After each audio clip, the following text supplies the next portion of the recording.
honey.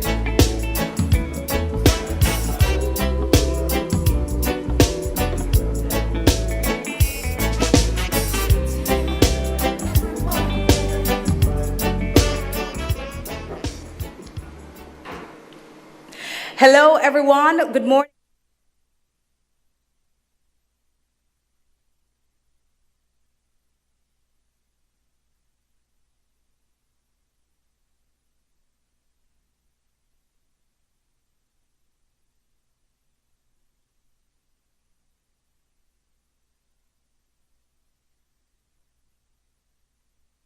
Important discussion. Special thanks and welcome to our esteemed guest speaker, the State Minister in the Ministry of Transport and Mining, the Honorable J.C. Hutchinson. Good morning to you, sir. I believe he's coming. Let's also welcome our hosting partners, Red Stripes Head of Corporate Affairs, Diane Ashton Smith, joining us this morning. Good morning. You can applaud her, please, for those of us who are here.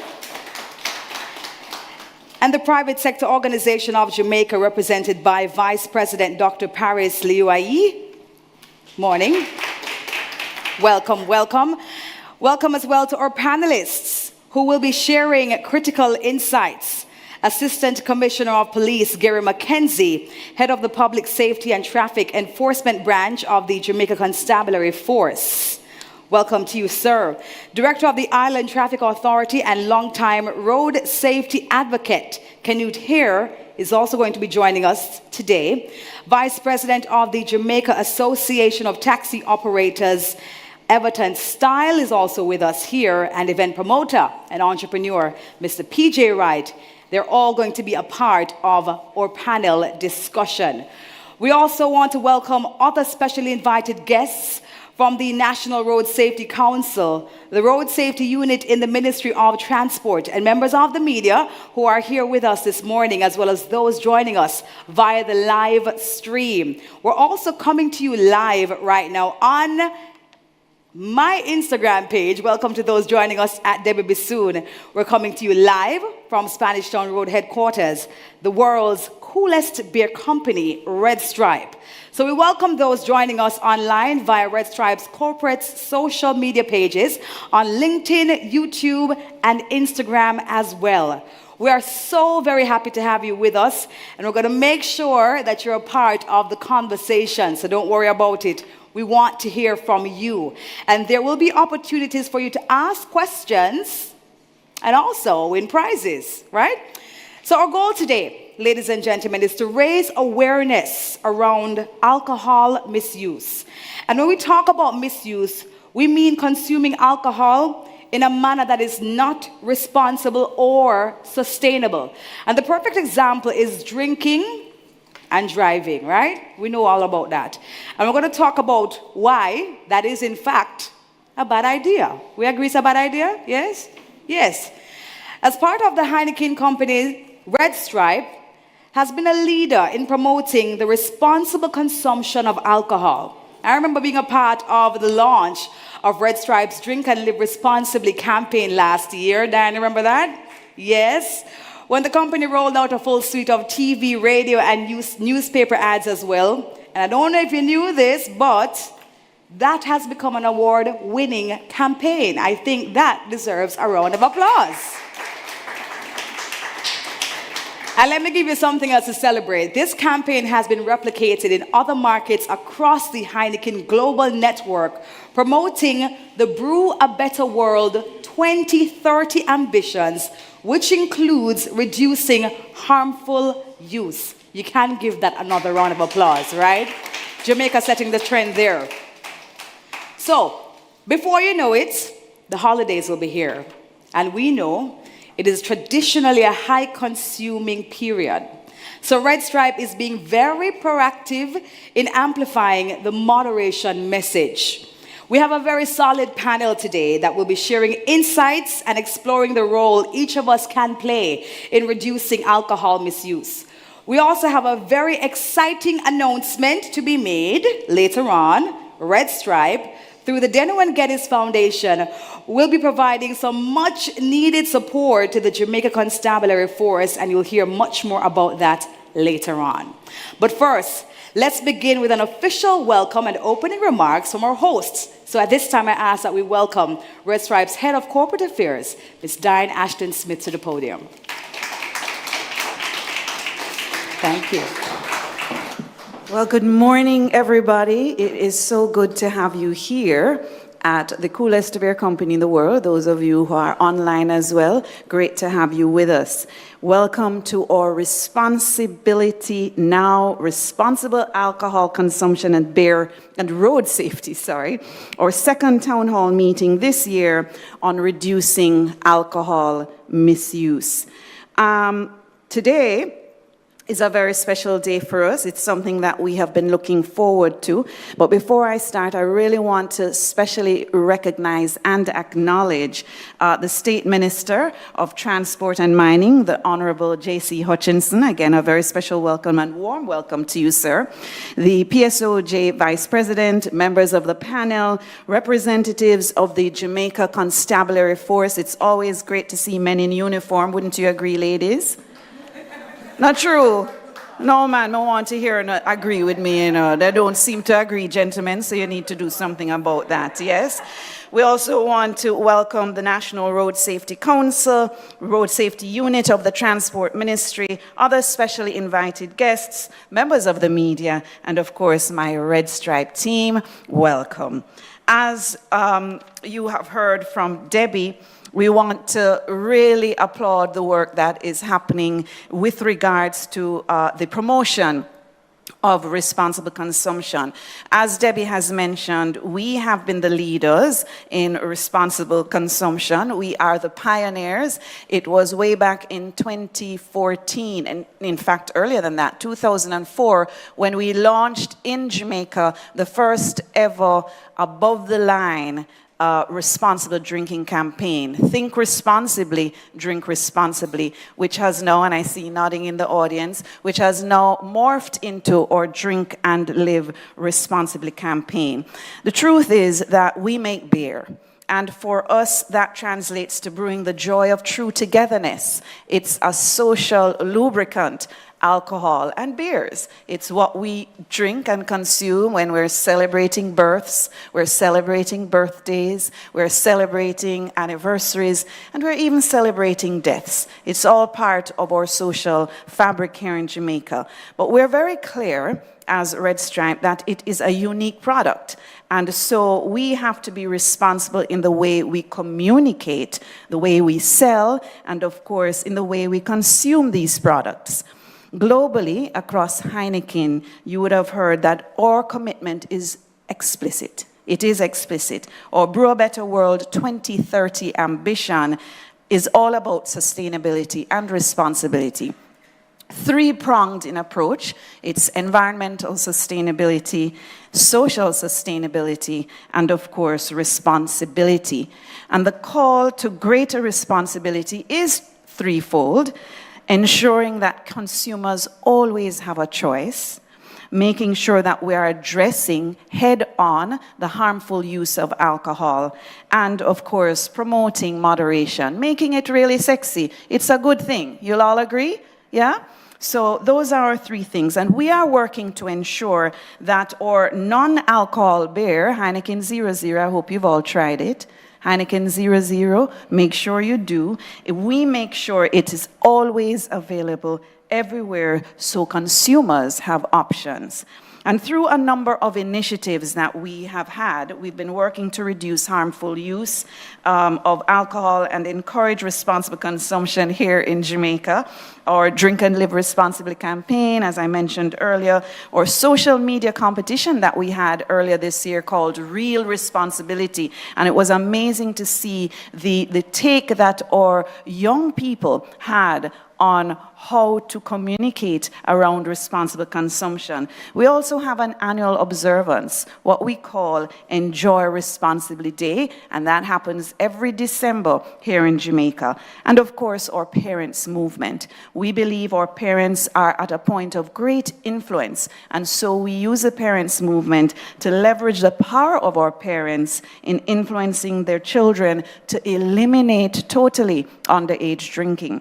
So very shortly, We will be signing a memorandum of understanding with two important partners to expand the reach of our parents' movement. We will be training more parents through this program in the fight against underage drinking.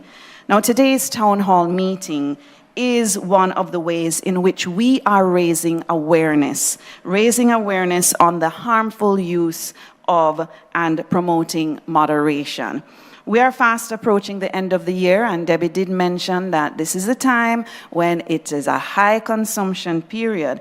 And so we know there are going to be a lot of parties and a lot of events now that we've opened up. So we look forward to celebrating with family and friends, but we want to ensure that we're doing it safely, intelligently, and responsibly.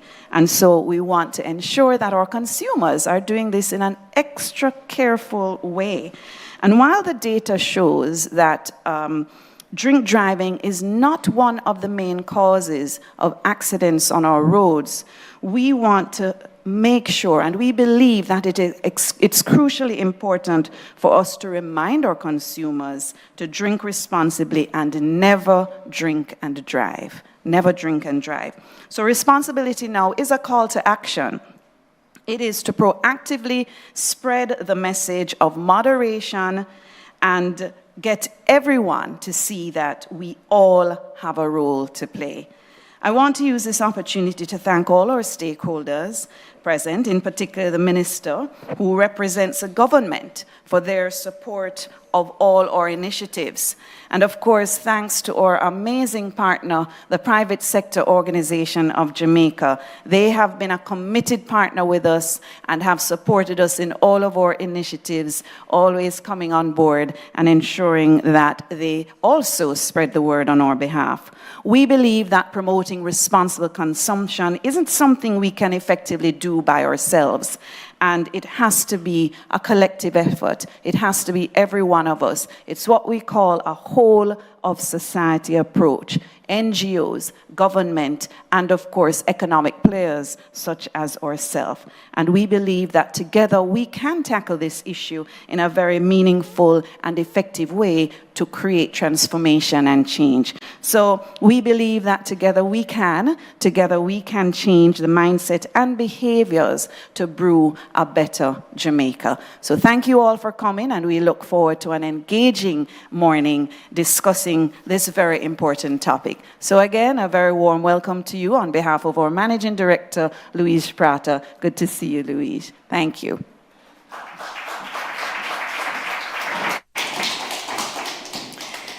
Thank you so much, Diane. Thank you. Indeed, brewing the joy of social togetherness and certainly understanding the responsibility that we do have as we enjoy it. And I must applaud Red Stripe for consistently creating quality brands, quality products all the time, and also consistently echoing that call for responsibility because it is absolutely important. Thank you again, Diane, and welcome to, of course, Mr. Louise Prata.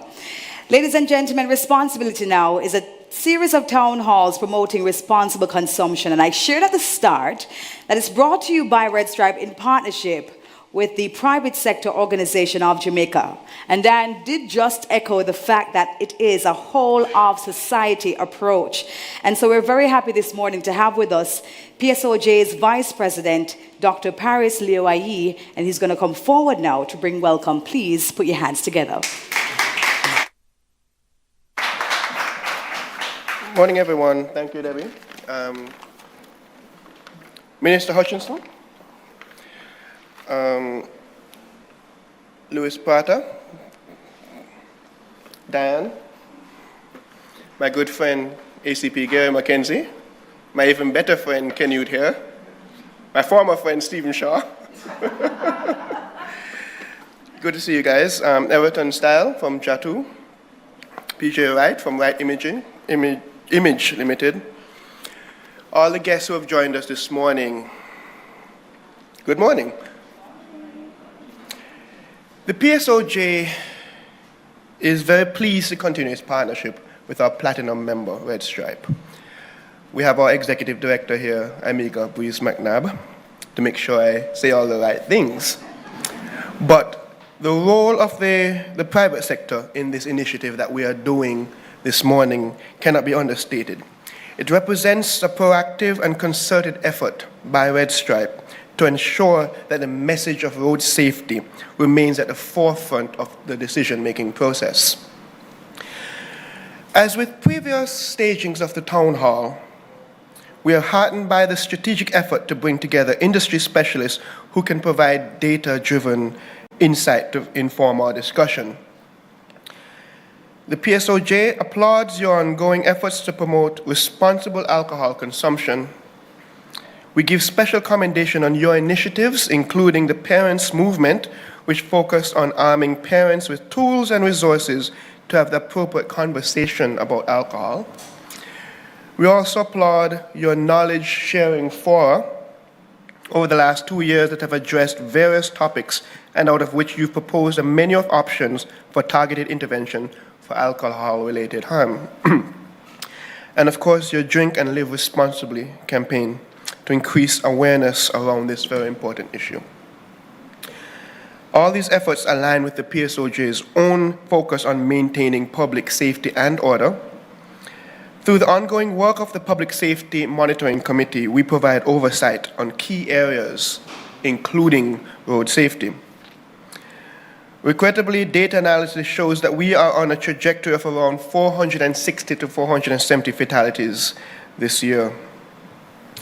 While it is important to make comparative note of the number of road crash fatalities year over year, I want to pull us to our attention that as of this morning, 392 fatalities have been recorded from 340 crashes. ACP Mackenzie provides this information on a daily basis for review. There's nothing to hide, it's not a secret. But when we look at the fact that we're looking at 460 to 470 people that will die this year, that means that there are about 70 people alive right now who will be dead on December 31st. Now, I made this announcement in about June, July, that about 500 people are going to die. And we told ACP Mackenzie and the National Road Safety Council that we have to bend that curve. That has now moved from 500 to 470. You've bent the curve. Keep it up. We're going into a crazy season. But we have to focus on the people who are alive and keep them alive. When you look at 392 people dying so far this year, this means that one person is dying every 19 hours. If right now is midnight, somebody will be dead by 7 p.m. Think about it like that. Fatalities are not stats. But what we need to do is to make sure that we are in a position to take proactive and sustained action. And that's what Red Stripe is doing here today. I use this opportunity to reiterate the PSOJ's position that we are all road safety stakeholders, that we have a vested interest in ensuring that we are assertive and collaborative in addressing issues that pertain to road safety. Our representatives from the Jamaica Constabulary Force will no doubt today speak about the adverse behavioral issues that road users show that can be addressed through strict enforcement of the law. But we do know that there are things called non-event events. Nobody died, no crashes happened, but these things happen along bad spots that the police have identified across the road network, where there are issues ranging from engineering issues, Stephen, to behavioral issues. Road markings, potholes, no street lighting is one concern, and then there are people driving the wrong way down a one-way street or just chronically speeding. That's not an engineering issue, that's a behavioral issue. But there are opportunities for the private sector to get involved, as we are seeing today, through knowledge sharing and data-driven investment in projects that can help to alleviate the challenges on our roadways. We do see other private sector entities like the JN Group, Carib Cement, all of these other private sector players are taking an active role in trying to work with the police. This is not only about the police, this isn't only about government, Minister. It's about a partnership of all of us. Every Jamaican is a road safety stakeholder, whether or not you use the road. We are all impacted by improper use of our roadways. Our safety, our productivity, efficiency, and livelihoods are all affected. Today's town hall is a step in a journey of 1,000 miles to ensure that we sustainably implement public order and road safety. about $3 to $3.5 billion a year is spent on treating road traffic crashes. And these are not just the fatalities. These are the thousands of people who get injured, who need X-ray, emergency care, lifetime illness and treatment. They're not dead. They're not in the 392. The PSOJ was involved in advancing the delivery service innovation through ENDS. The viability of this sector is entirely predicated on promoting a culture of road safety and responsibility on the roads. The PSOJ remains aware of the responsibility in facilitating dialogue between the private and public sector as we work together to amplify the message of responsible alcohol use and to identify solutions to create sustainable change. While we have one of the lowest per capita consumption of alcohol in the region and even globally as reported by the WHO, we cannot become complacent in tackling those issues of alcohol misuse that plague our society. We have a duty to ensure that we engage all stakeholders to raise the consciousness of all Jamaicans to further extend responsible drinking into responsible living. As we work to build a competitive and productive private sector that benefits our country's overall development, let us remain focused on playing our roles for the responsible and sustainable use of alcohol across all sectors.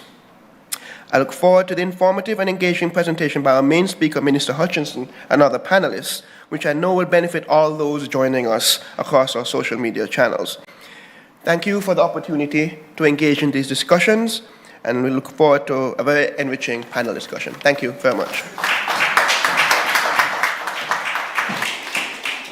Thank you so much, Dr. Leo Ayi. Wow. Please put your hands together again for him and for these two organizations that are working together to prioritize this very important issue. As Doc said, every Jamaican is a road safety stakeholder. I think we can carry that, maybe hashtag that, because it is so true. I was totally, left dumbstruck for a second. 392 people since the start of the year. That is crazy. 392 people, too many. And I'm hoping that with this town hall meeting, we can continue to raise the awareness, and we can continue to acknowledge our personal responsibility to road safety, because it is indeed all of our responsibility. So responsibility and responsible consumption isn't just a business thing, right? It's a national imperative which requires a whole of society approach. We've been saying this all morning, and strong leadership. So our keynote speaker today is a state minister in the Ministry of Transport and Mining, the Honorable J.C. Hutchinson, who will share with us the administration's position on responsible consumption. Ladies and gentlemen, please make him welcome.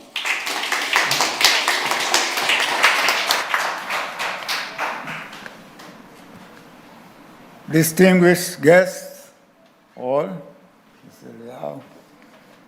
members of the media, ladies and gentlemen, good morning. Commendations go out to Red Stripe and their partners on taking the responsibility to remind persons to drink responsibly, and this initiative received the seal of approval from the Ministry of Transport and Mining.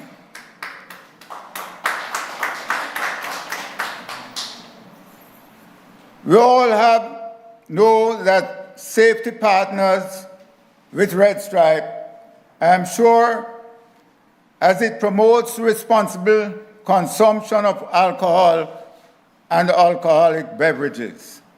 We have been hearing it over and over again. Don't drink and drive.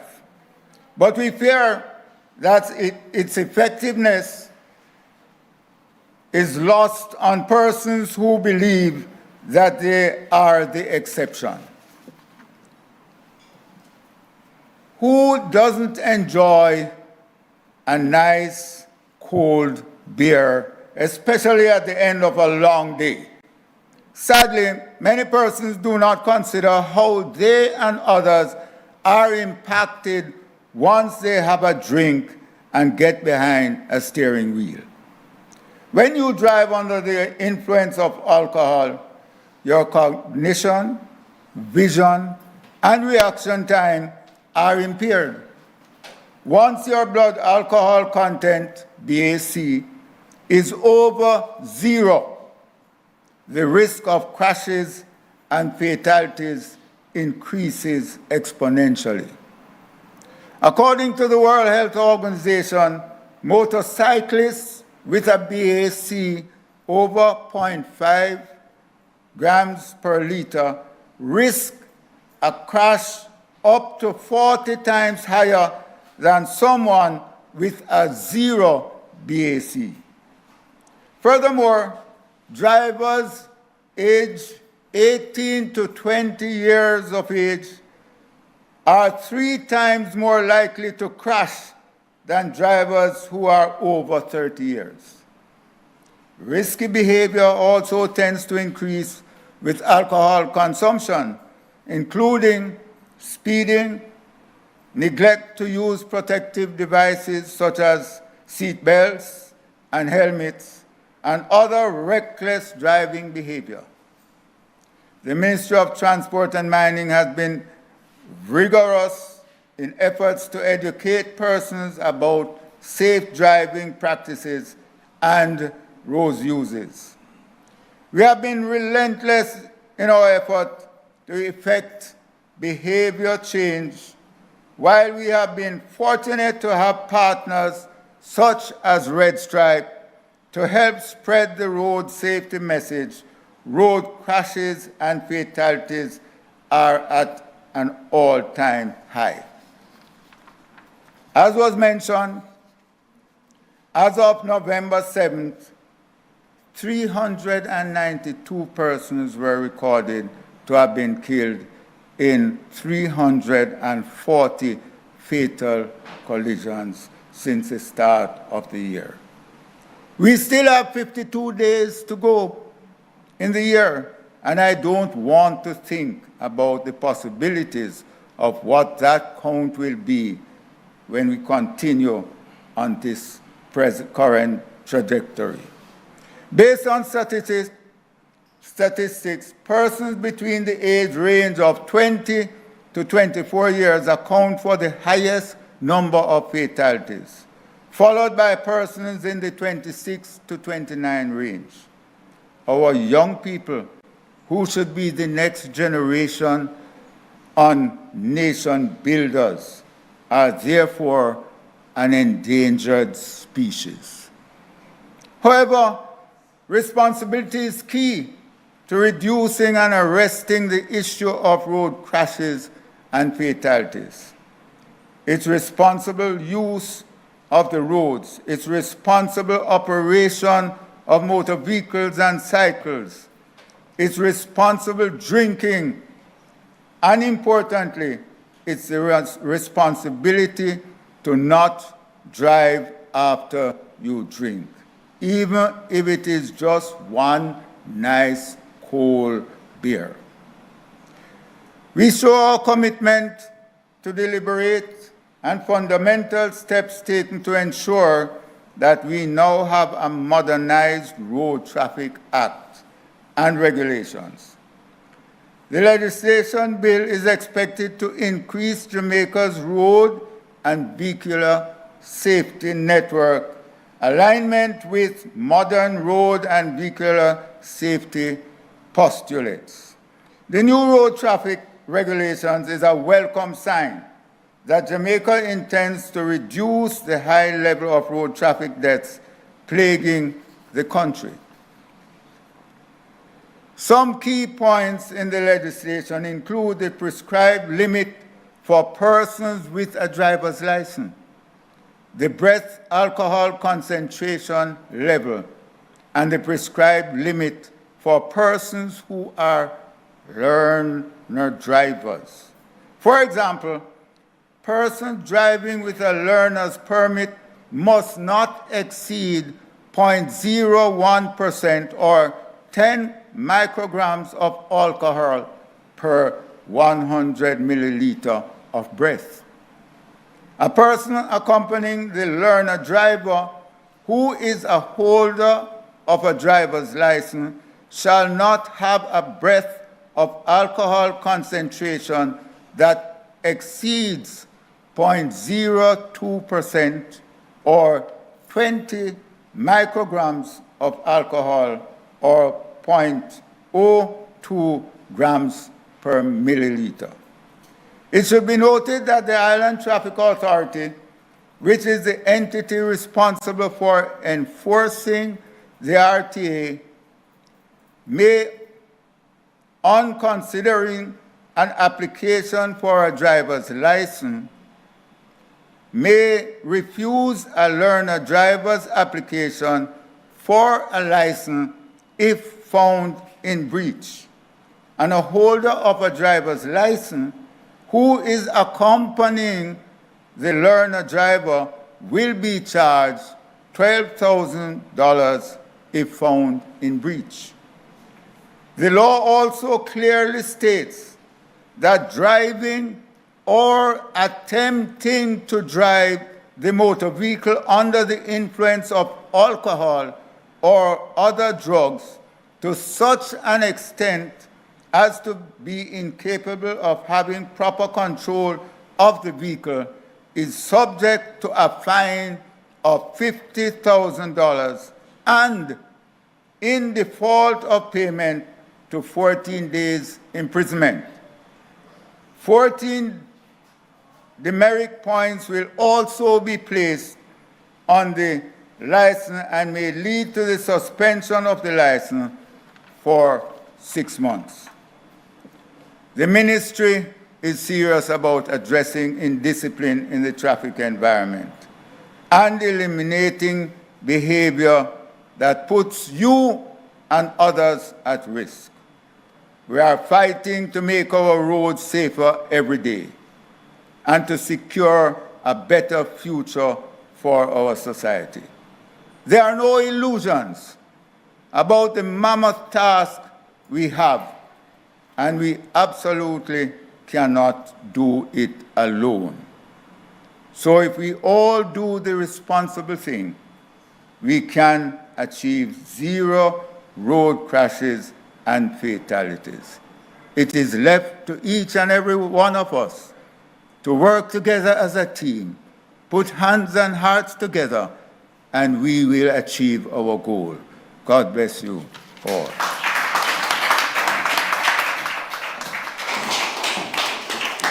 Thank you so very much, the Honourable J.C. Hutchinson. Please put your hands together for him once more. Thank you so much, Minister. Absolutely, responsibility is key, and we are encouraged to hear about the new traffic legislation to come. We are looking forward as well to seeing it being enforced, and also for road users, ourselves included, to adapt to the new legislation. Now, earlier we promised you a big announcement, right? And in fact, we have 2 announcements today, the first of which we're going to make right now. So we're inviting at this time Red Stripe's Communications Manager, Ms. Taisia Williams, to come forward to share the details. Please put your hands together for her. Thank you.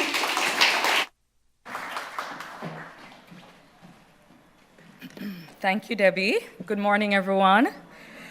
All right, so as you heard earlier from our Head of Corporate Affairs, our Brew a Better World sustainability agenda is a very robust one. It's a very ambitious target that we have, and it's built on the principle of responsibility. And that is responsibility for the environment, responsibility for our communities, as well as personal responsibility. It is built on action, not a bag of mouth, right? To achieve some pretty ambitious targets. It's also built on partnership and an acknowledgement that we cannot do it alone. So we're taking a whole of society approach to reduce harmful use of alcohol. And so this morning, it is my distinct pleasure to announce that through our Denowan Geddes Foundation, which is the charitable arm of Red Stripe, we will be donating 50 breathalyzers to support the work of the Public Safety and Traffic Enforcement branch of the Jamaica Constabulary Force. Now, this donation is valued at over $3 million, and we are very, very happy to support. And now I would like to invite Diane Ashton-Smith, our Head of Corporate Affairs, I'm also inviting, and Dan is now in the capacity as a board member of our DNG Foundation, as well as our managing director, Louise Prater, ACP Gary McKenzie. So happy to have you here today. And I will also be inviting Minister J.C. Hutchinson to join us for the handover. Mr. Hutchinson, so let me just... I will now step out of the way for the photo.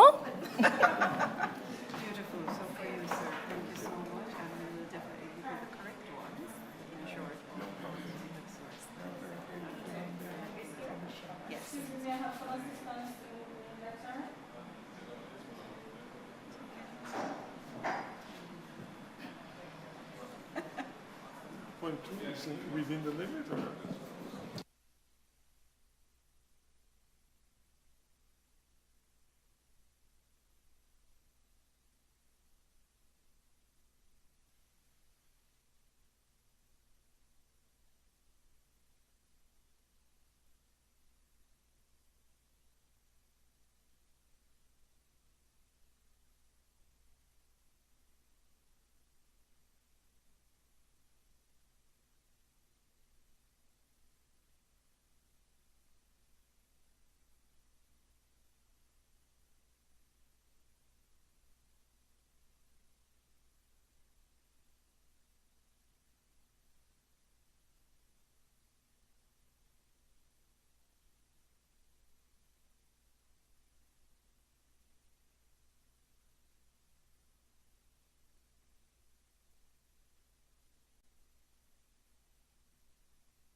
What happened?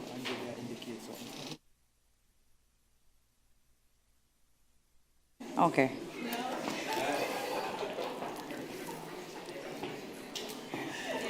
Yes, please.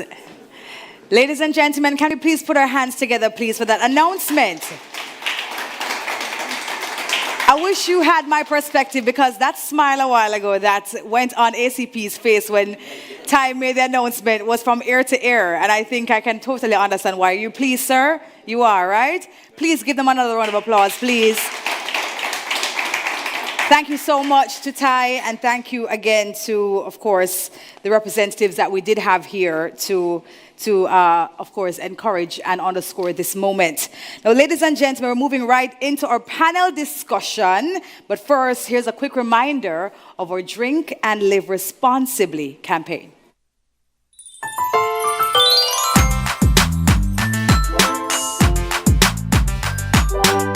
As you go about your everyday life, take good care of yourself. Remember to balance things.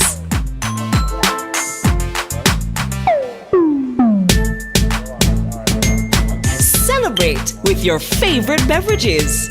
And enjoy a healthy, balanced meal as well.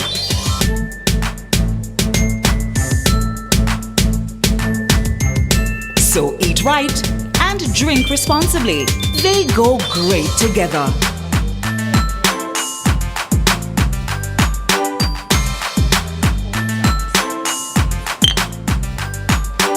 Cheers to the best in life. Must be 18 years or older. Drink and live responsibly.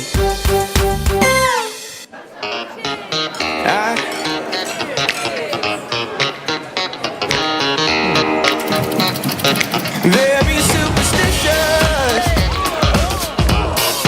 writings on the wall. When you believe in this, but you don't understand that you're Superstition ain't the way.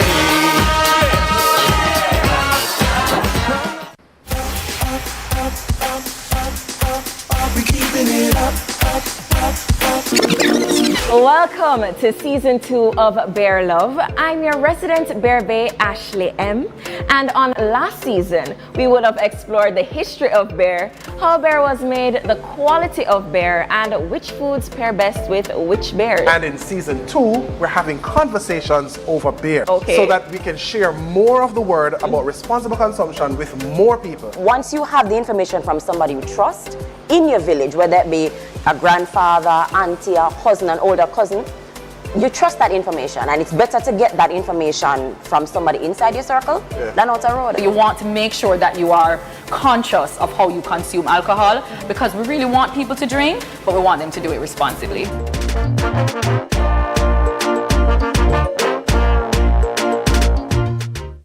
All right. So we are back. Welcome if you're just joining us. My name is Debbie Bisoon, and thank you so much for joining us for this town hall meeting entitled Responsibility Now, Responsible Alcohol Consumption and Road Safety. We've been having a great morning thus far, and we're about to enter into our panel discussion. We're coming to you live from Red Stripe in Kingston, Jamaica, and we welcome all of our viewers who are logged on to Red Stripe Corporate's social media pages and to my own followers at Debbie Bisoon on Instagram.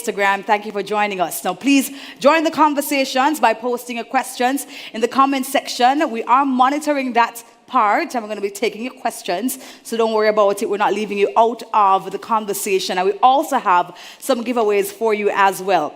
So we have quite an interesting panel of contributors. I'm the only rose, and they're not thorns, they're just gentlemen. And we're going to have a spirited discussion, I'm sure. With me on the panel this morning, Assistant Commissioner of Police, Gary McKenzie, Head of Public Safety. Sir, you can wave to the audience, just so that they can see you again. He's a gentleman who was smiling earlier on. And Traffic Enforcement Branch, he is representing the Traffic Enforcement Branch of the Jamaica Constabulary Force. We also have Director of the Island Traffic Authority and longtime road safety advocate, Mr. Canute Hare, with us. Yes, the gentleman there in his vest. Vice President of the Jamaica Association of Taxi Owners and Operators, Everton Style. Thank you so much, sir, for joining us. And of course, event promoter and entrepreneur PJ Wright is rounding out our panel. Good morning again to you, gentlemen. All right, so we have our guest here at Red Stripe Vibes Club, as well as our viewers here online, and they'll get the opportunity again to ask a question. So we're asking you all to just jot down any questions you may have. Please do not leave them. We will be able to answer them later on. So I'm going to start with you, ACP Gary McKenzie. The roads. I'm going to ask you a two-part question. So as a motorist myself, right, sometimes I feel like the road is just getting worse and worse and worse. And I am a very spirited driver. My father taught me well as a Clarendonian. But sometimes I end up, waving off my hand and cussing out some people and say, you have no sense, right? But that alone won't do it. So tell us about the strategy, though, that I'm sure that we are now looking to implement. And is there any way at all that we can maintain some order on the road? Okay, good morning again. Good morning. Good morning to all our viewers and listeners all over. So you have asked a very important question. One of the things that we have observed is that over the past 7.5 years, we have seen where the motor vehicles that have been registered have increased by over 100%. In other words, 7.5 years or so, we had about 650,000 registered vehicles on the road. The last time we checked, which was in the first quarter of this year, it was over 1,134,000. So that tells the tale. There are far more vehicles on the road, and we are speaking about those that have been registered. And so what is very important for us all within Jamaica is how we actually manage how the various spaces are used. And so that calls for very good management. And of course, it starts with us, but we have the Jamaica Constabulary Force and the Island Traffic Authority and other entities that come together to actually manage this process. We have seen, especially in the urban areas and on the main thoroughfares, where we have a lot of crashes. And the reason for this is because a lot of persons are trying to get ahead, most times in haste, at fast speeds. And so we have to continue to educate and, of course, enforce. So far, we have issued over 406,000 traffic tickets in Jamaica. That's a lot in a very small country. That, of course, is not enough based on what we are seeing. So we have to continue to manage the process and of course, enforce. Yes, agreed. I want to bring in Mr. Style here because, Sir Style, as a private, vehicle operator, we often blame the public passenger vehicles for some of the most, notable transgressions on the roads. Why is that? Why are we having such a hard time with our public passenger vehicles? Yes, good morning again to all.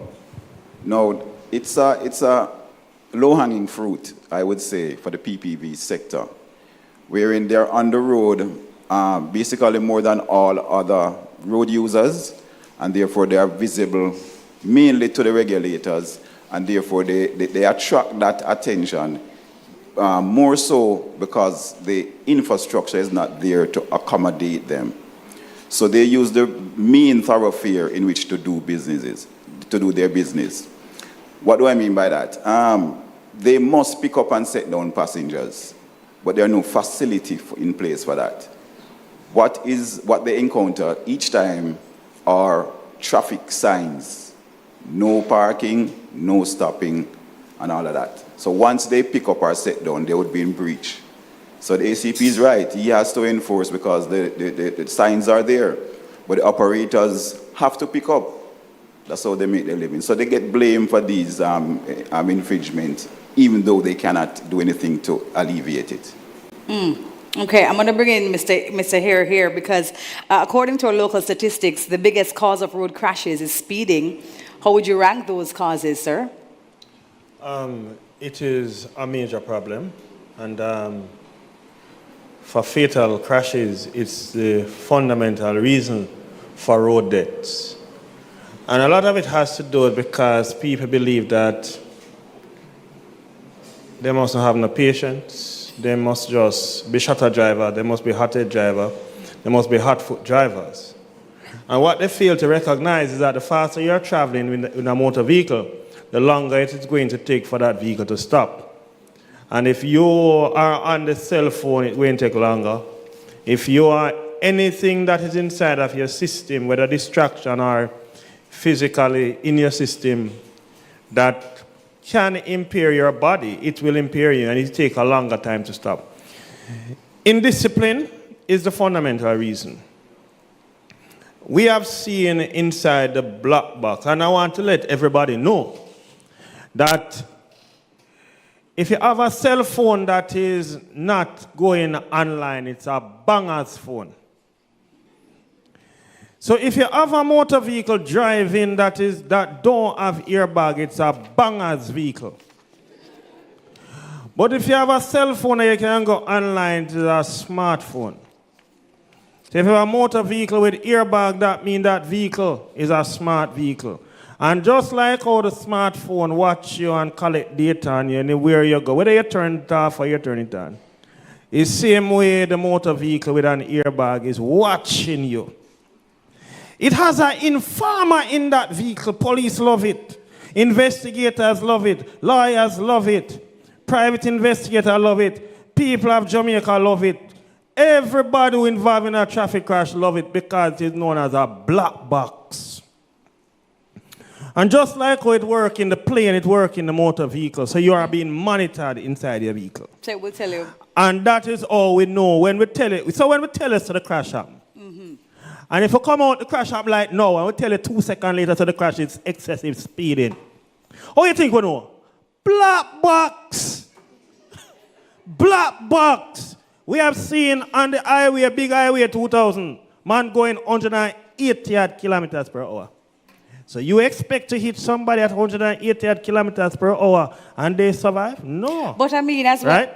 Sir, here, you will agree as well that that's no smart vehicle that we're asking persons to get because the airbag is also for safety, which is super important. So the black box, yes, will tell us that, you are in your wrong because you are going fast. But Indeed. For sure, we're encouraging persons to have this kind of motor vehicle because of the safety provides, that's all? Safety provides, Right. but also, remember now, you said speeding.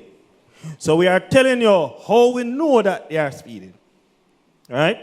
Now, one other thing we must remember, whenever a collision transpires, any speed you are going, that's the speed at which your eyes, your nose, your liver, your kidney, your spleen, your pancreas, your alimentary canal, and your central nervous system is also traveling at. So it's hard for them to basically manage themselves in this They process. cannot, and they must also remember that when the crash happens, say at 90, when the vehicle go boom, bang, inside of your body, the rib cage is clapping, they're going after the heart at 90, the heart going after it at 90, and boom, bang. So therefore, we have to cut down on the speed. Have to cut down on the speed. And also be cognizant, and motorists, hear me. Last point, Mr. Here. When you're driving on the road, you must drive with illumination and with intelligence and with knowledge. So you see, if you see the road surface white like this, and the speed limit say 80 or 100, don't do it. Don't do it. Because that white road is slippery when dry.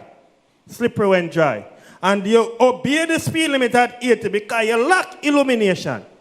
You will find that the vehicle does slide off and gone. So Stephen is here. Stephen know the road. Stephen go and fix them. So those roads, Thank you, we have to Stephen. think Where's about Stephen? Point that. him out for me, please. Where's Stephen? Stephen right there. Stephen, thank you so much, Right sir. there. I'm very happy But that you're here with us that this is a problem morning. It that is a problem. motorists have to deal with. Absolutely. Let's just talk. I'm going to go back right now to ACP right now, sir, because statistically, we're talking about speeding concerning some of the accidents that we have, and we're here talking about our responsibility concerning consumption. Now, the numbers say that drink driving isn't the biggest cause of road crashes, but how can we apprehend, rather, those who do drink and go behind the wheel? Because, that is the concern. Well, as you have said, it has not been proven as yet that it has a significant effect on the number of fatal crashes. However, I believe that we have a little bit more to go to make a very good determination. And that is the reason why the input of these breathalyzers this morning is going to be significant for us. Right. Now, persons need to know that there are two reasons why the police can request a breath test. And that is if you are involved in a crash and if you are suspected to be under the influence of alcohol.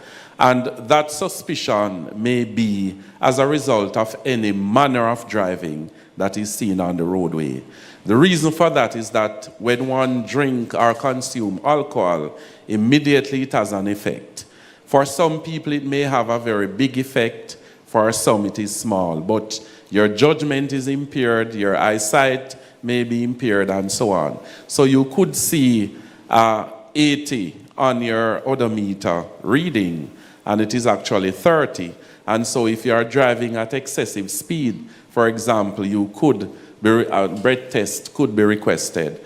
So we have done some 12,000 plus breathalyzer tests so far this year. And we aim to do much more because when we look at our data, the spread at which we want those tests to be done, we are not sufficiently comfortable with it. And so coming on to the season, it is not that we do not want persons to drink and enjoy themselves. The fact of the matter is that we want it to be done responsibly. Absolutely. And we really do not want any crash and fatalities as a result of that. Apart from the breathalyzer tests that you do, are there any other tests that would be carried out, let's say on the spot, when I'm pulled over by a police officer? Well, no, and it is very important to know that right now our practice mainly is to test for excess alcohol, which means if you have 35 micrograms of alcohol per 100 milliliters of breath. That is really the reading. However, it is important that the sobriety test can still be given. It's really not off the books. Okay. Because someone may not exceed the 35, but is not in a position to drive. Some people, if they just spell RUM, they might be drunk. Right. And there are some persons who can consume a number of cases. So we monitor in that kind of way to ensure. But the law provides for the police to administer tests for alcohol and other drugs. Okay. That is very important. It is just that for other drugs, it cannot be done on the spot just now. But it is not impossible, because once there is that suspicion, the police can take a person to an approved medical facility and have that done. Gotcha. Okay, understood. All right, PJ, I'm going to bring you in right here because we're heading into the festive season, and a promoter as yourself, you've done several events since the start of the year. How have you been promoting the responsible consumption at your events?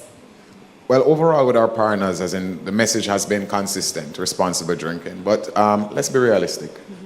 I don't think that we're pushing it as much as we should be. It needs to be more on the forefront of everybody's minds around our consumers. Our consumers are why we're in business. Yes. So if we're doing more to make them aware of the harsh reality of what will happen, not just to you, but to others, that when you are intoxicated and you have an accident, that it's not necessarily that you're just harming yourself, you may be harming others and others' loved ones. So that message needs to be a little bit more at the forefront. Things like this help it for us to understand, as in just even sitting here getting some of these statistics. You know, you hear it sometimes, but when you're actually fully in tune, and It drives it home, right? it's driving it home, Yeah. and the importance of putting it to the forefront. What coming into the Christmas season, and some people call it the silly season, is that we have to look to ways to promote more of that designated driver. Let's be, again, real on it. We have a parking issue at events. So why we need to have 1,000 people in an event and 2,000 cars? There's no reason for it. So let's look to getting the drive share. We have our taxi services. We have drive share options now in Jamaica. Let's promote those kind of things. And there's also, I was just on Facebook reading an article, and there's a group of friends that when they travel, they do this unique thing that the person who is the designated driver, everybody pays for their ticket. Us as event promoters, we should be looking to try to find a way to do that, where it is that we either do a complimentary ticket if it is paid for by a sponsor, if it is that the promoters themselves have taken that up as a part of the initiative to say that whoever is going to be the designated driver, here's a ticket on us. Yeah. You get a special armband. We're sending the message that, yes, we want responsible drinking. Not just saying it, actually doing it, having to do with the action of saying, hey, these are the persons that we want to make sure that are responsible at the end of the night to make sure everybody reaches home safe. I like that idea. I really, really feel it could encourage having a designated driver. So when you have these events, though, PJ, how do you prevent the underage access to your events? Because oftentimes, you know, these kids are looking like big people. You know what I mean? So how do you manage that at the bar, especially? Well, within our events, as in, you know, that is 18 and over to consume. ID checks, I'm doing an honesty thing, and let's be real. Majority of events don't check IDs. They blanketly, meaning that everybody that coming in. But what for sure that we have is that once there is anyone that is looking directly underage, there is an ID check. We have done it over the years. We haven't had an issue of consumption of underage in our events, as in probably based on our events that are we actually promote to a more mature audience. Yeah. And we don't necessarily appeal to that crowd. So it's not as big of an issue on our side, but I do know that there are event promoters that have that that more of that issue and that have that more stringent system in place. Yeah. ACP, I want to bring you here in on this same topic about how the police are, helping in restricting the access to underage persons at this event, the events that happen. What role do your officers play? Well, the first thing that we do is that public education is really a part of what we do as it relates to that. We recognize that, as was said before, a lot of the youngsters, they really look like adults. And so we have to start with that, getting parents, getting persons to be responsible around that. The other thing that we do is profiling, of course. And so a lot of the times when the police go around these entertainment events, we actually do try to check based on what we see. While some of the underage children, our teenagers really are not allowed in the events, what we see is that they hang out around them. And so they get someone to purchase alcohol and so on, and they consume it. And some of them even take a chance to drive as well. Yes. And so a lot of the checks that we have to do, we will have to do it. And so it is done right around the world where we have cluster of entertainment events. The police are positioned especially on the main thoroughfares and arterial roads where persons tend to speed. Yes. And we have a number of them across Jamaica which we will monitor this season.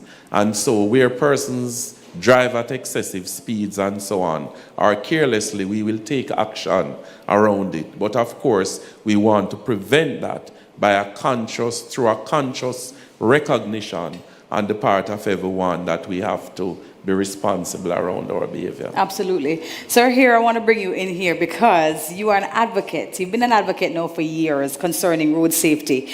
And some of the challenges that we do face is the cultural acceptance that has come about through the music, through, the handing down of what we've seen or parents or grandparents take part in, which is an acceptance for alcohol misuse and overconsumption.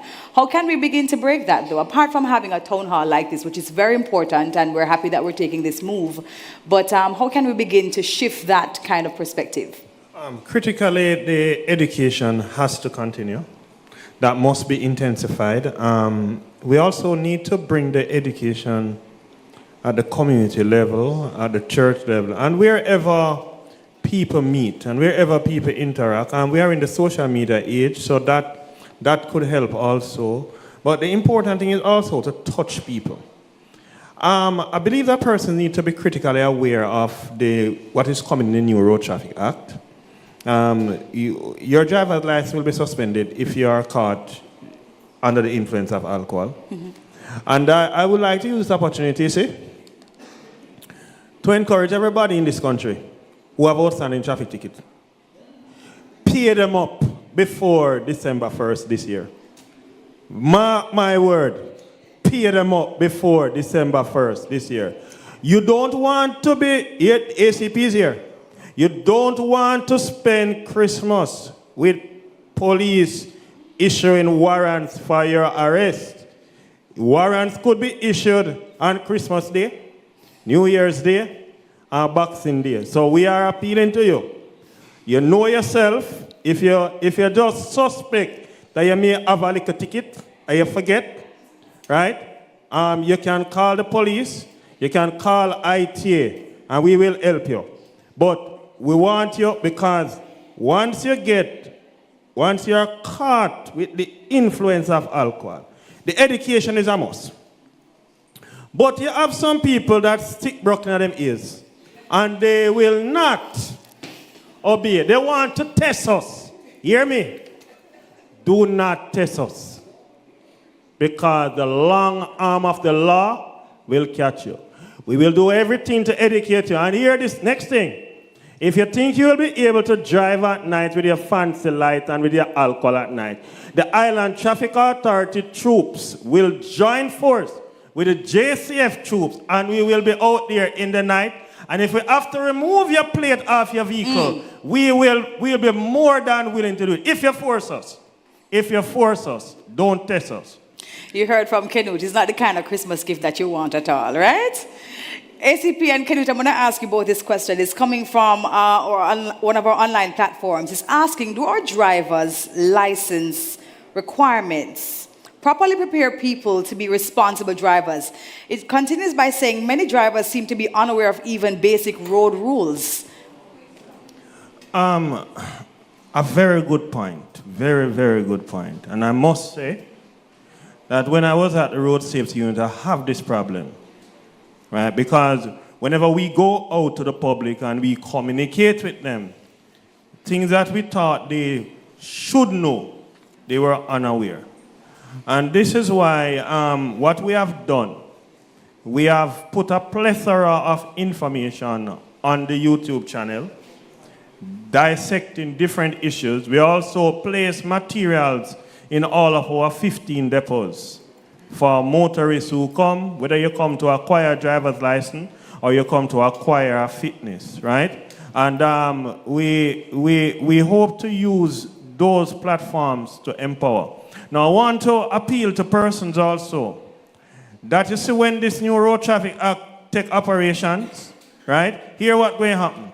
Anybody who reach a threshold, the price for 6 months, 1 year or 2 years, you're going to have to be retested. And Regulation 167 states that you have to go to a certified driving instructor, 1. 2, you have to sit an Island Traffic Authority session. Yes. Because we have the sessions already. We have them planned up now. We have them set up. Barrage of them ready. So once the law come in, and driver's license, once you get a prize, because you get some prize, you know. If you drive bad out there, you can get a liquor prize first. So get between 10 to 13 points, you get a liquor prize. That is your driver's license suspend for 6 months. If you want a bigger point, get 14 to 19, then suspend for 1 year. You want a bigger prize, get 20 or more, suspend for 2 years. You must decide. And we appeal to persons who employ drivers. If you employ drivers, check the ITA. We issue driving abstract. Tell your drivers to carry driving abstract come, and they will know what kind of driver you have. Because hear me now, you don't want to, you see, have a driver transporting goods from Kingston to catch the Montego Bay Wharf, and the goods going to Iran, right? Goods going to Iran or Mexico, wherever. And the ship is going to leave at 2 o'clock. And at 12 o'clock, that vehicle is on the St. Anne's Bay main road.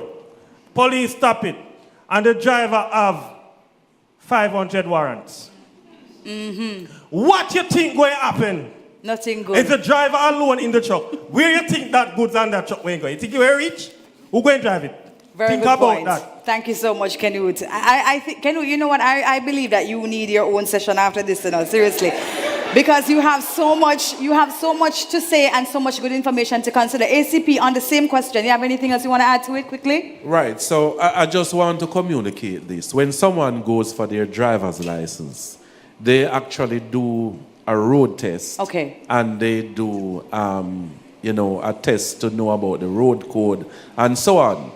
When you get your driver's license, that cannot be the end of it. So when you get out on the street, it is actually the machine, which is the motor vehicle that you're in, yes, along with the environment. Yes. And so it is very important that that is taken into consideration. Mm-hmm. When you drive on the roadways, you have to pay attention to the signs and the marks that make up the environment, as well as other road users around you. And so distraction is a very big thing in what we believe to be the cause of a lot of crashes. Yes. And so concentration on what you do, taking time out to recognize that driving is a full-time job, is something which is very important. It is not a joke thing. Mm-hmm. It is a serious thing. So people who are reading papers, studying for exams, eating breakfast, mm-hmm, doing children homework, WhatsApping, mm-hmm, and that sort of thing, texting and so on, driving alcohol, drinking alcohol, yes, smoking, mm-hmm, all those kinds of things whilst driving, mm-hmm, right? It is a danger. It is a recipe for disaster. Absolutely. So those things should not be done. Absolutely. Mr. Style, I want to talk to you here about how JATU is encouraging or disencouraging rather persons who, are abusing the roads from your organization. Well, we actually look to the policing aspect of things to curb some of our behaviors, because we wouldn't know what is happening on the road per se until something happens and there's a meeting and we are told that some things are happening that doesn't meet the criteria for driving. But at the same time, what we want to do though for our operators is basically to say to them that, listen, there are some basic rules that you learned while getting your driver's license that need to continue. The thing is, we have to look at how we do regulations, because as Mr. Ear says, a man with 500 warrants, he went for a job, he presented his driver's license. That driver's license didn't come from out of sky. It was given to him by the government agency. That is an authentication that he is qualified to drive. So any other details, him shouldn't get a renewal of license. The employer shouldn't have to be calling around to find out if this is authentic. You understand? So we are saying that more needs to be done from the level of the regulatory arm, and therefore now the employer wouldn't have to be going through all of this knee-jerk effect. So is there no system of operation right now that would, let's say, if there's a ticket that's issued for Debbie soon, and the amount of tickets that I'm supposed to, of course, be allocated for a period, it doesn't pop up on a system that says Debbie has too many tickets, now her license has to be suspended, and Debbie is made aware that her license has to now be suspended. There's no system like that we have here in Jamaica? Presently, no, you can't do that yet. Okay. But however, the new law, if you have one outstanding ticket, your driver's license will not be renewed. Don't come and ask for no blind, because no blind not going to give. Not a blind entity. Now, what is going to happen with this new law now? If you turn up, you will be advised that you have 500 tickets. Go and pay the fine. The moment you pay the fine now, the points are attached. So your driver's license may need to be suspended. So what happens is that persons are aware that if I don't pay, when I get the ticket from the police, if I don't pay the ticket, no points come on. But long run, short catch. So therefore, with respect to the renewals, that will not be allowed. However, right now, anybody who lose their driver's license, they face them driver's license, you lost, you want back your driver's license, it is sent to the Island Traffic Authority. And the first thing that we do is check if you have outstanding tickets. We have 100% person apply for substitute driver's license, replacement driver's license last month. Only 61% get it. 39% would never get it because they have outstanding traffic tickets, right? Mm-hmm. So let me warn again. When this new law comes, we're going to go further. You may have to be careful who you give your motor vehicle to drive. Hear me? Who you give your motor vehicle to drive. Because the tickets are also, we can tell you which vehicle the driver was operating. So you be careful who you give your vehicle to drive. Because you may end up having to sort out those tickets. On behalf of the person who's driving? Yes, because you give people your vehicle to drive for them to be bad on the road. But then how would you know then, can you, that this person is... That is why, okay. That is why, listen now. Listen to me now. Anybody driving my vehicle, make sure you don't have a ticket. And make sure you don't get any. Because you're not going to stop my vehicle from get any form of service that my vehicle needs. And I don't want my vehicle to be a person of interest. I said, Mr. Starr wants to add something quickly, sir. Yes, Oh, sometimes we fix problems from the end result, the final end when it becomes chronic, rather than fix it from the beginning. Now, how does a man get an outstanding ticket? He's issued a ticket by the police. He didn't go to the traffic, to the island to pay it at the tax office. So he's supposed to go to the court now to defend or pay. He did not go to the court. So the judges would order a bench warrant. Order, that's the operative word, order a bench warrant, which should have been written up for the judge to sign for it to send to the police to effect an arrest. No, was not done. That was not done. At whatever point, it was not done. So this man now moves from 1 outstanding to 2, till now we hear him have 120. Mm-hmm. And they will say, this man is a wicked man. But that didn't start with him. It starts with the system. And I'm saying we have to fix the system from the beginning of the stream, rather than wait until they go in the ocean. But Sir Style, I think we all can agree that I think everybody has a responsibility here, because the gentleman should have paid his ticket from the start. Yeah. To begin with, he should have cleared that up, paid his ticket, and then you wouldn't have tickets piling up, you know? So there are gaps in the system for sure, but we all have personal responsibilities to our mobility, right? That is true. PJ, I want to bring you in here because, of course, going back to the festive season and the promoter's responsibility to the patrons as well. What are some of the challenges you have seen from your seat as a promoter with managing over-drinking and underage drinking as well? And what are some of the things that you would recommend, even to the police, that we could actually do to basically, to basically have a hand on it? Well, I would say that a lot of the messaging has been working. There's more that is needed. And the messaging is around the end result. The police presence, I must say, we can commend them on that, having to do with peak times of events. I keep an event in your hometown of Clarendon, and one of the things that the police always put together with us is that once it is that the event is ending, there are several spot checks along the line. Mm-hmm. But for me, I'm not about the trying to catch, I'm trying to prevent. So we need to find more messaging around just getting persons to understand why it is that I should not even engage in the first place. What systems need to be put in place so that we or a group of friends can have a good time. But I would say that persons are a lot more understanding of the circumstances now than they were 5 years ago before before the pandemic. People were going out. Yes. But we weren't seeing the overconsumption within the events on a very large scale. Mm-hmm. Hands down, you had persons who were doing it. And we know that those stand out more than the thousands of persons who attend the event and do the right thing. But if one person is doing it, it may be just one too many.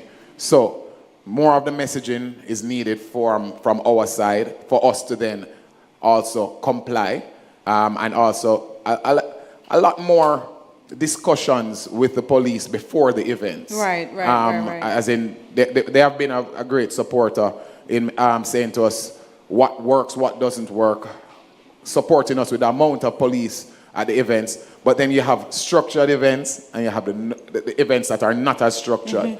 Mm-hmm. And we have to find a way to let the ones that are not as structured understand the circumstances as well. Right. Has there been any consideration, let's say, for as a patron, I come in and I get a number of chits that represent alcohol that I can purchase, and when my chit run out, or, the bartender sees me coming in for too many drinks, he says, no, you purchased enough for the night and we can't sell you anymore. We have never done that. Okay. As in, we'll probably take a little bit more management. We have found that persons actually, while like similar to a hotel, you can, if you overeat, you end up going to probably sleeping in the room. If you overdrink, you're probably sleeping by the pool. But for us, what we have seen is that persons actually go to an event, they go to an event pretty early. Mm-hmm. We have seen it now where it is that persons are coming out earlier. And I have to speak to know post-pandemic. That has helped with persons not just rushing to go to an event at 1 a.m. To leave for 4 a.m. We've definitely seen the earlier coming out. So what we have is not this big rush on, I need to go and drink, I need to go and enjoy myself. It is that people are pacing themselves and enjoying. And we have supporting partners like Catherine Speak Water, who are always at these events, offering it to patrons. Water is something that should be always inclusive, to be very honest with you. Yes, agreed. We have another question here online. The question says, ACP, I'm going to give this one to you. Motorcyclists are involved in many of the accidents on the road. However, a motorcyclist is allowed to ride with just a learner's license. What is being done to help to curb the problem of careless motorcyclists? Well, it continues to be a problem. Motorcyclists are really the most vulnerable of our road users. I believe that there are close to 100 in terms of the numbers that have died so far this year. The truth is that the system that we currently work on is that a person can acquire a provisional driver's license or a learner's and is able to drive a motorcycle. The fact is that they should not be carrying a pillion rider, but some of them do it, and we have had to take action against this. But critical to a person having a learner's license, the fact that previously they did not need to know anything about driving. We say ride a motorcycle, but we actually drive it.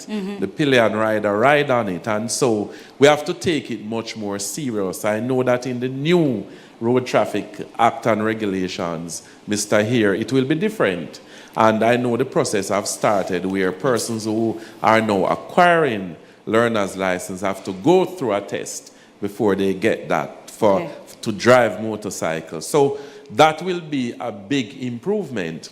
One of the problems we have with motorcycle driving is the hype around it and some of the cultural practices. They take off the mirrors because they want to be able to go through very small spaces and so on. They take off other things as well. Some of them even take out the headlights.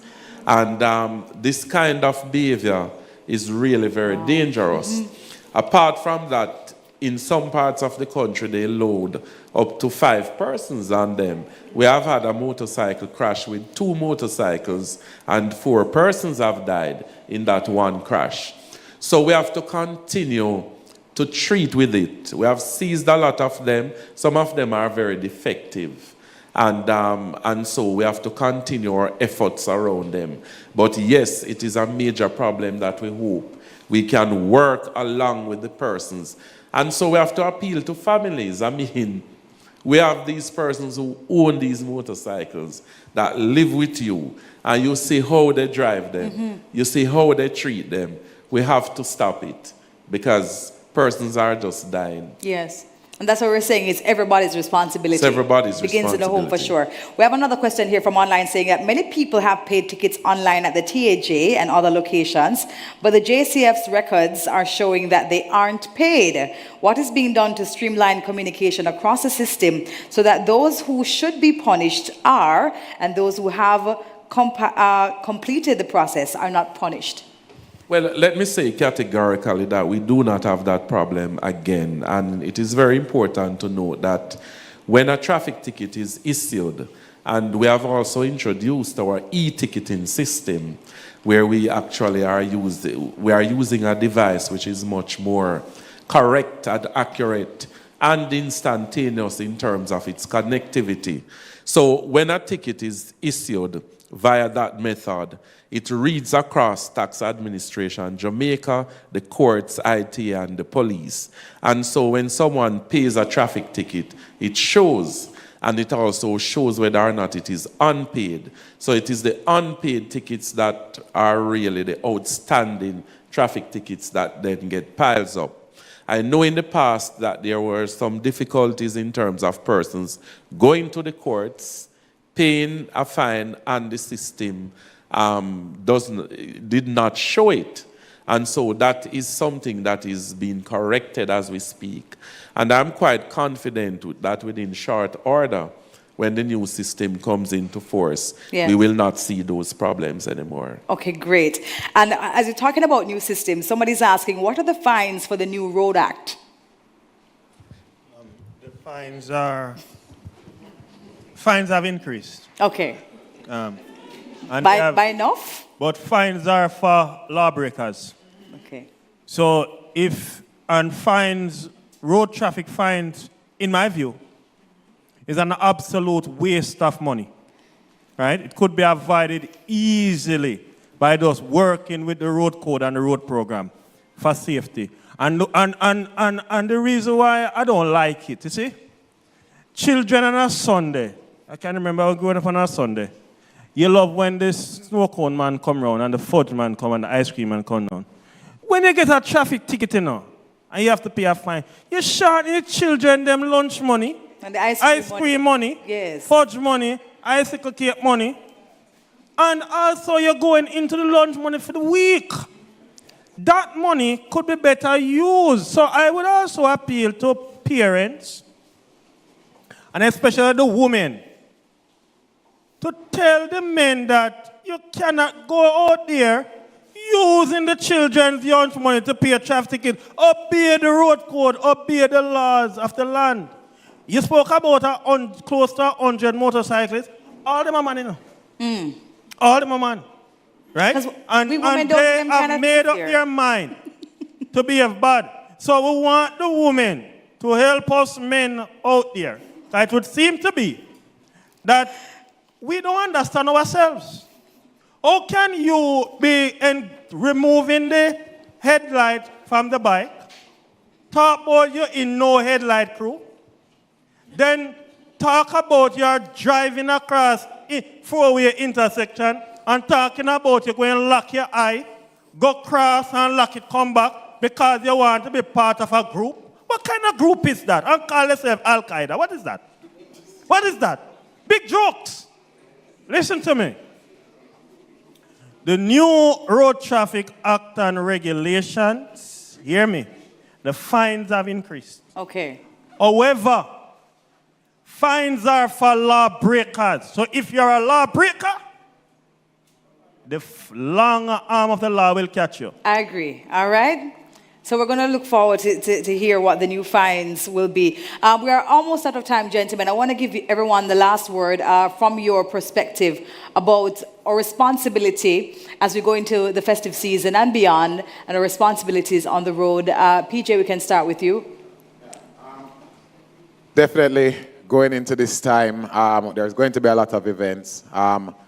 Persons with this new Road Traffic Act, it is clear that lawbreakers will have the penalties. And we're going to, the objective is to come out of this season alive, be grateful for the time that we have with our families, and overall going out to have a good time. It is pointless for us to be focusing on overconsumption when there can be a plan before around a way that you're going to reach and the way that you're going to reach home safe. Absolutely. Simple as that. Absolutely. Sir Style? Yes. No, we want our operators to be responsible, but in order to do that, we're going to need some help. We would want our passengers, people that takes these buses and taxis, to have a place where they can text a number, text some information to, that I have taken a taxi, the driver seems to be swaying, the driver seems to be under some form of influence. And we don't want this vehicle to be stopped. So there should be some mechanism in place where that can be done so that it helps along the way. Because yes, that's actually a very good recommendation, right? Mm-hmm. A Drive Safe app. Okay. You do have one. Okay. All right. And also, you can use up the social media platforms. So if you use the J-Safe social media platform, the IT social media platform, the Road Safety Unit social media platform, or the Ministry of Transport social media platform, we watch it and we know how to take action because we have taken action before. Right. Sir Style, are you finished with your last word? Well, just to add that the Drive Safe app, I'm saying that when you text this, what happens? We want something to actually happen. Okay. So the police now has 50 new breathalyzer. They has to be deployed. So when this text comes in, that car is intercepted or this bus is intercepted and some action is taken. In addition to that, I don't know if the street walk thing works in Jamaica, where if the person maybe beat the breathalyzer test, but ask him to walk straight along a line and let us see what happens right there. So we want something to actually happen and not go on a file. Gotcha. All right, thank you so much, Sir Style. ACP, you have any last words for us, sir? Definitely. Let me first commend Red Stripe for this very important and major corporate responsibility program. I believe that this virtual town hall series is a very good one. And we know that anything or any communication to the public in terms of responsible behavior and driving, it will go a far way if it is even for one person. We also want to say a big thank you on behalf of the Commissioner. And of course, we know the people of Jamaica are very heartened that, we have some other tools or additional tools in the form of breathalyzer instruments to do our job. I want to say to Jamaica that as we head towards the end of the year, we have seen what has been happening on the roads. We have over 392 persons being killed already as a result of road crashes. And so we want people to be responsible. We do want persons to enjoy themselves, but to do so responsibly. So we ask that everyone, private and public, passenger vehicle drivers and operators, to work along with all of us to ensure that all of us are safe. The police will be out, and we are not only going to be out to breath test persons, but to ensure that persons are secure and that we provide the kind of visibility and the kind of protection and, of course, support so that Jamaica can go through 2022. We're very happy to hear that, sir. Thank you so much. Sir, here, you have any last words? Yes. Big up yourself, Red Stripe. Big up for this opportunity and this quest, and especially to see the police getting additional tools to execute. That is greatly appreciated. Last year, this time, the last 52 days were bloody. 86 persons died. We have to do everything possible to save every life, to try to ensure we don't reach 470. I would also want to appeal to everyone that it's not a joke when I said everyone with outstanding tickets must pay them up by December 1st. So every man, woman, and child out there who have outstanding traffic tickets, pay them up by December 1st. You don't want December catch you. People may want to know as well if there's any conversation about amnesty to allow for the payments. Listen, you see, you need to pay up your traffic tickets because I know the police is here and you don't want warrants to catch you on December 23rd, 24th, 25th, or January. So there is no conversation concerning amnesty. The conversation we are having is pay up your outstanding traffic ticket now. That is the conversation. And the Island Traffic Authority will be ready as soon as the new law come into being to ensure that every tentacles and every T and every I's of the Road Traffic Act and regulations are enforced. But we will educate the public about many things to come. So look out for us. We'll give you the intelligence. Ladies and gentlemen, please put your hands together for my panel. Thank you so much to those persons who sent in questions as well online and joined us for the conversation. And those, I'm so sorry we weren't able to take the questions from the audience, but I would think that your questions would have been answered as well, those that you must have had. But I'm hoping that from this A lot of information has been shared and we have much to implement. Now, we promised you two big announcements today. We're not totally finished yet. Earlier on, Red Stripes Communications Manager Ty Williams came and gave us some big news on the donation of the breathalyzers to the JCF. And now she'll join us once again because we're here. We have another big announcement to be made. Ty Williams, come on up. I'm back. I feel like I have the best job today. I get to announce all the exciting things. But good morning again, everyone. So as you are aware, we're here today to talk about responsible consumption. And one of the things that we've been championing over the years is our designated driver. And PJ spoke to it earlier about how we can amplify that. And so we're happy to announce that we have engaged in a partnership with 3 rideshare companies for the festive season, and it will go into 2023 because, you know, we're fully outside, so a lot's happening. So we've expanded it into 1 full year of rideshare services that we will be offering, and that will be through Voi, Quick Rides, and Traveler Taxi. Now I'm going to invite them up to the stage ahead of us signing our memorandum of understanding for a photo opportunity with our head of corporate affairs, Diane Ashton-Smith. And while they make their way to the stage, let me just give you a quick context. Under the agreement, Red Stripe, part of the Heineken company, we will promote the rideshare companies as Get Home Responsibly partners on our social media platforms and in our traditional media channels. And we will also offer giveaways to and from Red Stripe sponsored events. Our rideshare partners will in turn offer discounts and free rides and participate in Red Stripe giveaways on their own platforms. All right, so wonderful things happening for the festive season into 2023. So Diane, if you could make your way to the stage. Keeson Ferguson from Voi.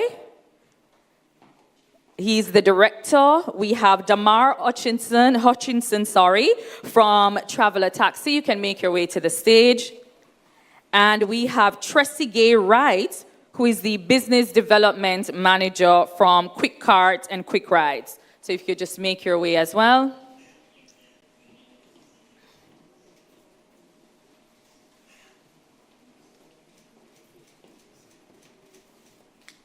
All right, I know Keeson and I don't see Keeson on the stage, so I think a representative from Voi is here. What's your name? Walter. Okay, Walter is here on behalf of Voi. Woo!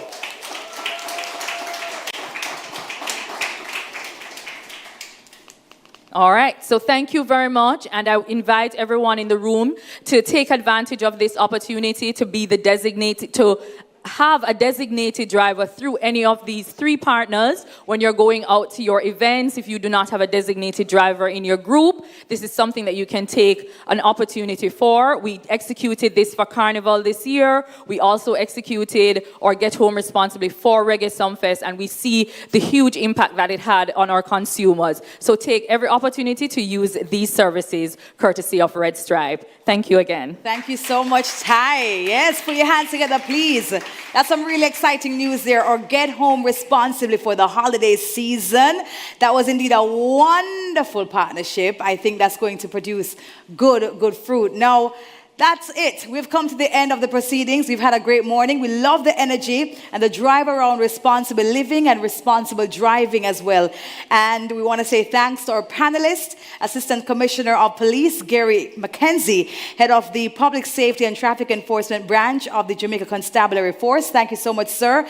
Director of the Island Traffic Authority and longtime road safety advocate, Mr. Kenny Hare. And also Vice President of the Jamaica Association of Taxi Owners and Operators, Everton Style. And we want to say thanks as well to promoter and entrepreneur, PJ Wright, for joining us this morning. Please put your hands together for them, please. Once more.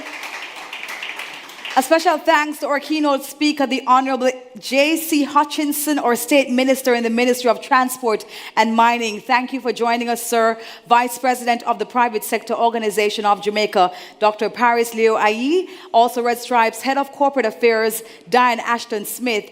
And of course, Ty Williams, Red Stripes Communication Manager. Now, we also want to acknowledge the representatives from Red Stripe and also want to say big up to Miss Stacey Ann Smith, who's been working really hard as part of the production team. Let's also say again, thank you and acknowledge the representatives from rideshare companies, Voy, Traveler Taxi, and also Quick Rides. And all these specially invited guests, members of the media, and other stakeholders who are represented here today. A big, big thank you. And for those who joined us via Red Stripes Corporate social media platforms, and also my IG family, thank you for your time with us this morning. We really appreciate it. And we encourage everyone that it's all about responsibility right now. Responsible alcohol consumption and road safety is what we are pushing for this season and beyond. Remember that Red Stripe Corporate will be celebrating Enjoy Responsibly Day on Friday, December 2. So we ask that you stay tuned to the social media pages for all the details. It has been my pleasure being your moderator this morning. My name is Debbie Bissoon. Have a wonderful rest of day. Stay safe and continue to drink and live responsibly. Thank you.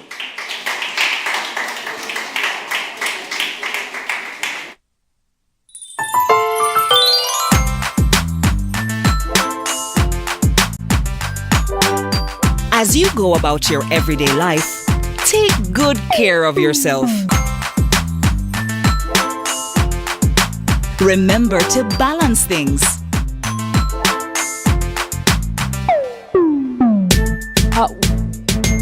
Celebrate with your favorite beverages. And enjoy a healthy, balanced meal as well.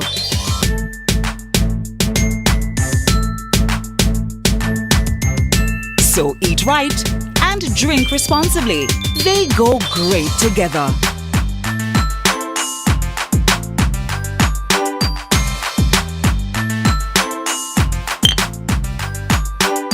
Cheers to the best in life.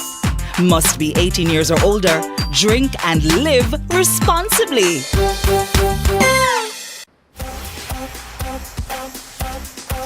We keeping it up. Welcome to season 2 of Bear Love. I'm your resident Bear Bay, Ashley M. And on last season, we would have explored the history of bear, how bear was made, the quality of bear, and which foods pair best with which bears. And in season 2, we're having conversations over beer. Okay. So that we can share more of the word about responsible consumption with more people. Once you have the information from somebody you trust in your village, whether it be a grandfather, auntie, a cousin, an older cousin, you trust that information, and it's better to get that information from somebody inside your circle than out the road. You want to make sure that you are conscious of how you consume alcohol, because we really want people to drink, but we want them to do it responsibly.